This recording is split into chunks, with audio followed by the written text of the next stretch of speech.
Why the are you allowed to leech off the taxpayer? It is for people who know how to finesse the system. So I hear they're finally getting rid of Section 8 for a lot of people who don't need it. So honestly, I thought we were done talking about fraud on this channel after the PPP loans, the food stamps, and the welfare fraud, but we have a new topic to go over, and that's Section 8. With talks of this program going away recently, the White House proposes elimination of Section 8 housing vouchers. The plan would also cap rental aid for able-bodied adults at 2 years. And with these articles coming out, the internet has been flooded with people saying that this is a good thing. Now, I think a majority of people, including myself, think that this can be a good program to help somebody get back on their feet, especially in this job market, or help people who can't work, who are disabled. But we have many instances of people taking advantage of the system, subletting their Section 8 house, getting money from that, having side jobs under the table, not reporting the extra income, and living a much better life than most of the middle class. We have a lot to go over today, along with some of your comments from previous videos. So if you want to be featured on a future video, leave it in the comments down below. But we're going to start off with a clip that seems to be a very common sentiment with the state of Section 8. So I hear they're finally getting rid of Section 8 for a lot of people who don't need it. And I think that's good. I mean, the time of living on the government dole is over. To be honest with you, if you're an able-bodied person who can work, why not get your ass up and go and get a job? Unless you're elderly, disabled, or sick, come on. We got some of us out here, we working 2-3 jobs, and you can't even take one. So let this be a lesson to y'all. All y'all do lay around and wait for the government to pay y'all bills. It's coming to an end. And I hope you were preparing, which a lot of you wasn't. Because instead of standing on those sneaker lines, trying to get the newest pair of Jordans, you should have been standing in line for a job. I would add something on top of that from the previous fraud videos. With everyone having some sort of smartphone in this day and age, there were some people who were actively boasting about what they were doing online. Having very cheap housing, getting food stamps, welfare checks, while they're driving around in very expensive cars, wearing designer items. If you saw any of my previous videos, we went over that a lot. So especially during this time in the economy, everybody's a little freaked out, pulling their money back. Many people are struggling with the cost of living in general while working full-time, multiple jobs too. You start swiping through social media and then you see some people throwing it in their face, not working at all, getting thousands of dollars per month. We could look at some of the comments. It blows my mind that people getting assistance have designer bags, designer wallets, hair and nails done, designer shoes. They're not living on the government. They're living on taxpayers. The government just makes it legal. And I think this comment is 100% right. In the end, we are paying for it with our taxes. All those programs are meant to help people with honest needs, but the people who are taking advantage of these programs, yes, need to be removed from the system. If they could work, they need to. And we have another example right here, a comment from you guys. I know a woman who got Section 8, food stamps, welfare. She applied for a DV grant every 12 months, even though she didn't have a partner. She paid a family member to claim they were providing childcare, and then they pocketed the money. She was making more in assistance than anyone I knew working. It was crazy. It's almost like it's an open secret because there are so many clips online like this. I couldn't stitch the video that has said it, but it was talking about how Section 8 is meant to keep people poor, and it's not as good as it seems. What you guys are not realizing is Section 8 is for women who have men that work and, you know, they're just not on the lease. You know what I'm saying?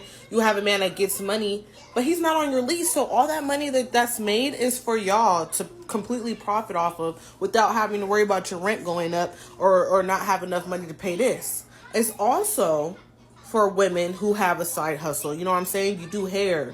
You know what I'm saying? You do nails, lashes, whatever it may be. It is for people who know how to finesse the system. If you do not know how to finesse the system, that is on you. But Section 8 does not keep you poor. Let's not keep that stigma. Let's not keep that stigma.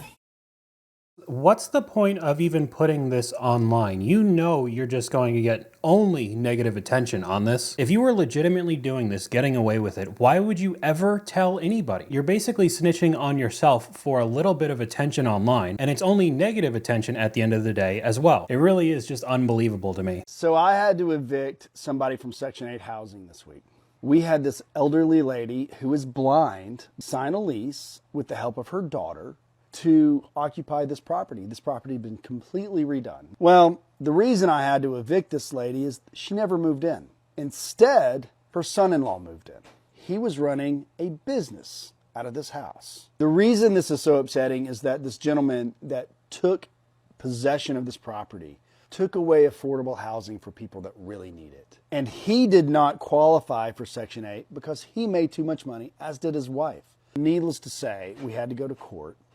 I evicted them. And my wife was with me because she was the representative of the company. And there is a massive investigation underway because we reported it to Section 8. They ended up doing a welfare check on the lady who was supposed to be living there. She wasn't living there. In fact, she had never moved out of her prior residence. Well, Section 8 informs the district attorney's office, who then informs the ATF because it's federal in nature.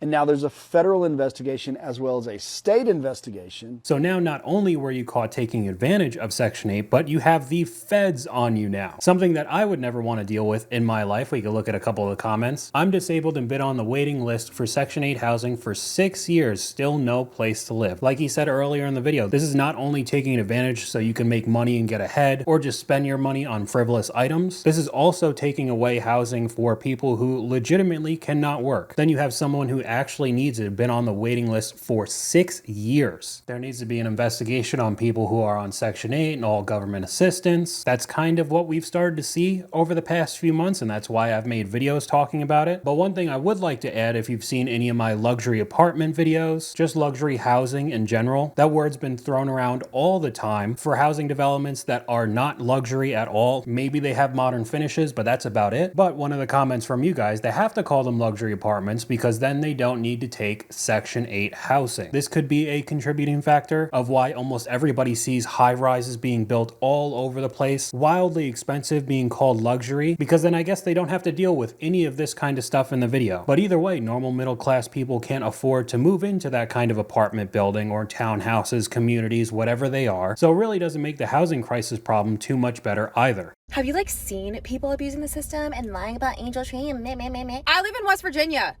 okay? It's like the poster child state for abusing the system. I see people that can't afford to feed their fucking kids, but they sure shit are up at the gas station up the street every day getting their Pall Malls and their fucking case of beer. I love West Virginia. Don't get me wrong. I love my state. I love it. But I see this shit every single day. I see it in the school drop-off line at my Title I school. I see it at the Walmart. I know for a fact most of the people that are on welfare in this county aren't reporting their baby daddy's income or vice versa because they want to be getting benefits and they are okay with that. They want to be impoverished. They have zero desire to get ahead in life and actually take care of themselves. They want to live off of other people's money and handouts. If you don't believe that that happens and don't believe that people cheat the system to get what they want, you're naive. You're naive, and it happens everywhere. Not just West Virginia, it happens everywhere. I don't have to judge anyone or make assumptions. They be telling on themselves and showing themselves, okay? They're doing it for me. They really are telling on themselves, whether it be in public, seeing them, or TikTok videos all over the internet. It's pretty crazy. Some of the comments here, I'll always use this story as proof. I worked at a daycare and had a mom tell me she had another baby because she was about to lose benefits, and she did just that. There were other examples we've gone over online. Somebody with, I think, 6 or 7 kids basically did the exact same thing for that reason. It's the same in Pennsylvania. I used to volunteer for different organizations and realized it's the same families in the 5 organizations. Plus they're buying PS5s and everything else. I think she's talking about some of the Angel Tree type of organizations, which if you don't know what that is, there was a lot of drama last Christmas because of it, where if you're a family who's not making a lot of money, you could sign up to get a few presents from people who wanted to help. I believe it's run by Salvation Army, but it also looks like people are taking advantage of that, hiding their income. Same thing with the spouses again, and it really only seems to be getting worse. We have some more comments, and I've seen it as a generational thing. We'll talk about that in a second. My first job was a cashier at a local grocery store. I worked there from 15 until 18. In that time, I saw more food stamps fraud and WIC. Running a register will ruin your faith in humanity. The income thing is true. A lot of couples will stay unmarried just so they don't lose their benefits, and so the dad can't be taken for child support by their county to pay them back for the assistance. Wow. Now, one of the issues, you could kind of game the system as well, passing down the Section 8 housing voucher you have to your next generation over and over again. Now, people say this can't officially be done, but there's ways to get around it. We could look at this clip. And we talked about this before with the time frame on waiting on Section 8 and vouchers. But a lot of people are passing their vouchers down to their children or friends, family, etc. A lot of people, you know, they add people to their family size. They add people to their lease on with housing authority. Of course, they have to pass a background check, credit check, etc. But if that person, you know, passes away or no longer wants the voucher, I mean, if any unforeseen circumstance happen or if they just want to give it up, they can transfer it to the other qualifying adult on that lease. Different cities and counties have different rules, but for the most part, I've seen this happen time after time. You will have to, of course, talk to your case manager to see the details on how you do it, but it can be done. You can transfer your voucher to an adult child. Yep, it can be done. So this seems to be a way to get used to living this way. Not wanting to get back on your feet, being comfortable like we heard earlier. And then again, having none of these places ever being opened up for somebody who legitimately needs it. We have another comment from one of you guys. Section 8 is a temporary fix so you could get on your feet. It's not a permanent deal. Section 8 should be 6 months to a year deal, not forever. But of course, we have some people who do game the system. To all the people that's on Section 8, he is giving y'all 2 years to get on your feet. Trump said stop being dependent and become independent. I agree. I'm not no hating. I'm not knocking nobody's situation. But if you really think about it, Section 8 is only to assist you to get on your feet. Government assistance is not something you should depend on for the rest of your life. Keyword, assistance, to assist you. Y'all done got too comfortable.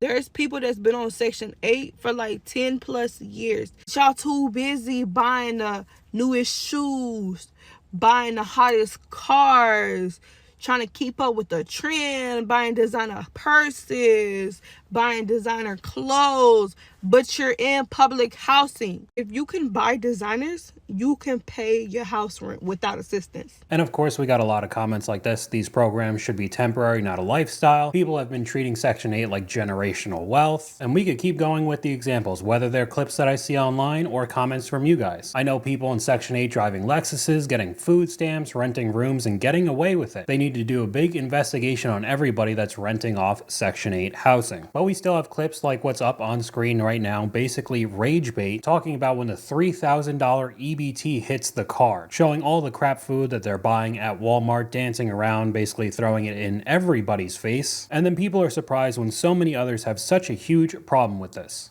You literally could go get a job and actually afford unsubsidized rent, not being subsidized by the taxpayer. You could go do that. You are literally choosing not to because you want to build your business.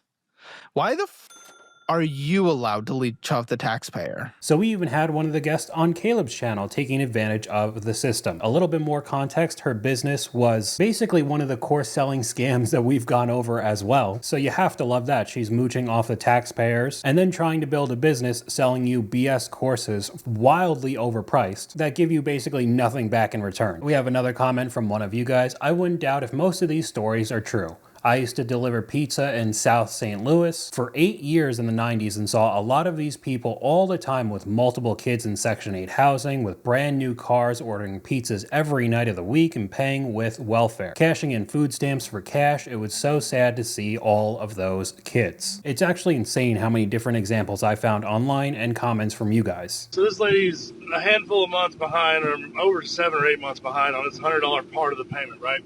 So initially I go to the house and to file an eviction, and I take the eviction to the door, knock on the door. Lady identifies her, doesn't really identify herself. I asked for somebody and she was perturbed. She was on the phone. I thought she was on the phone with the actual owner of the property. Turns out later I'll find out something different. I hand her the eviction notice and move on. A few more months later, I get a call back from the actual owner and saying, hey, we need to try to do this eviction again. They never actually did what they say they would do. So basically the owner calls back, says they haven't kept up and I need to file the eviction again. So I go back to the house and do the same thing. The same lady answers the door, but then when I say, hey, are you Tammy? She goes, no, I'm not Tammy. I was like, okay, so what's going on here? So come to find out, Tammy, who is the actual Section 8 recipient, who's receiving funding and the funding is getting paid to the landlord, and she's supposed to pay her small portion of it to the government or to the landlord to make the whole rent. This lady in the house, who we'll call Nicole, is Tammy's sister-in-law or something. And ultimately, long story short, over a year ago, Tammy rented the house, i.e. sublet the house to Nicole, and that's it. And Nicole is telling me she's been paying the full payment to Tammy this whole time. So we have people with Section 8 vouchers becoming landlords and subletting their house. It's not too surprising then when you see clips like this up on screen, especially if they were subletting the house. There's basically no consequences. You're getting free money and these houses are getting destroyed. Just one example of why landlords don't want to take Section 8 vouchers adds into the comment previously why all of these luxury apartments, luxury townhomes, single family homes are popping up left and right all over the country. If you just put that word luxury and up the rental price, you could possibly dodge all of these issues we're watching in this video. Again, I'm not trying to defend any of the new housing being built right now. It is some of the worst made overpriced crap, but I guess then you don't have to deal with what's on screen. Another comment from you guys, my friend's been waiting for a Section 8 for 5 years and she's disabled. Another person we saw 6 years earlier. The amount of fraud that's being committed is unbelievable. Okay, so I just want to be clear that if you have a baby and you have what the state considers to be cash benefits, which are caretaker supplement, W-2, or child care, then you essentially give the state the ability to ask for child support on your behalf because those benefits are expensive.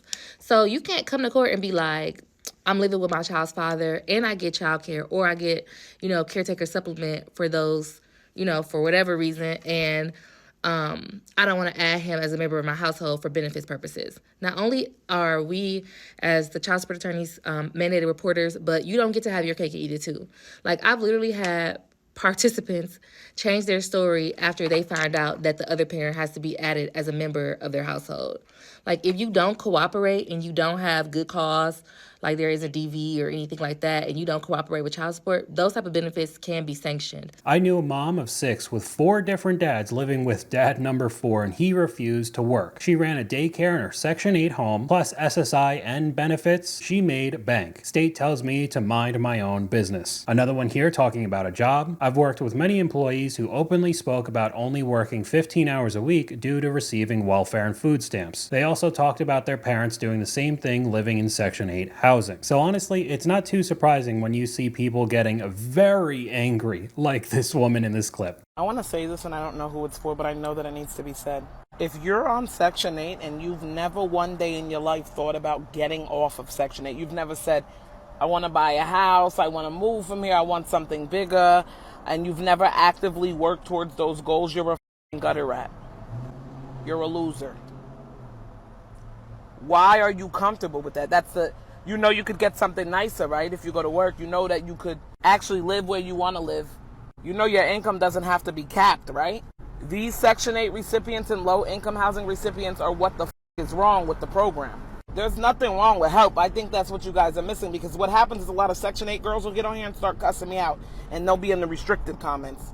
Why are you cussing me out? You need to be cussing yourself out. That you don't have any f***ing goals for your children. That your children have no generational wealth and they'll probably never go on vacation either. That your children's dreams are capped on a voucher, you fucking idiot. This woman seems like she used to live near where I did in Jersey. But yeah, normally I don't get too heavy with those types of videos on this channel. I could have definitely put up a lot of clips with people getting way angrier, but I think we'll end off this video with this one. It was created to help people who are struggling, not as a trap, but as a trampoline. It's supposed to give folks room to breathe while they rebuild. Mentally, financially, emotionally, spiritually. Let's be real, not everybody uses this like that. Instead of elevating, some people are doing everything that they can to stay stuck. And it's not because they can't grow. It's because they've grown comfortable and struggle. The first thing is, if I make too much money, they'll raise my rent. So instead of leveling up their income, people start turning down hours, quitting jobs, choosing under the table work. They can keep their rent low. They fear abundance because they believe to condition that more success equals less support.